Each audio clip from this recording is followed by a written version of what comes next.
Hello everyone, and welcome to the 22nd episode of Short Stories in Italian for Beginners.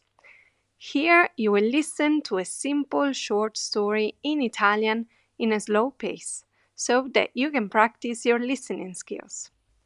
If there is a word you don't understand, don't worry. Just turn the English subtitles on and follow along. After you've studied the new words, test your pronunciation skills. Try and read the story out loud, replaying the video and double-checking your pronunciation with me. And don't forget to subscribe to the channel and like this video to learn Italian in a fun and easy way. La storia di oggi si intitola Il nuovo amico di Linda. Linda ha 8 anni e vive in un piccolo paese vicino a Firenze. Ama gli animali e sogna di avere un cane tutto suo. Un sabato mattina Linda va al canile con i suoi genitori. Ci sono tanti cani, piccoli, grandi, giovani e vecchi.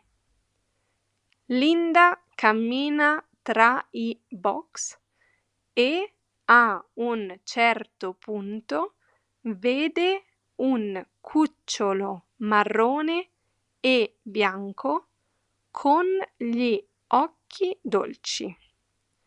Si avvicina e il cagnolino scodinzola felice. Come si chiama? Chiede Linda. Non ha ancora un nome, risponde la volontaria. È stato trovato vicino al fiume Arno. Linda sorride. Allora lo chiamerò Arno. Quel giorno Arno torna a casa con Linda. All'inizio è un po' timido, ma presto si sente al sicuro.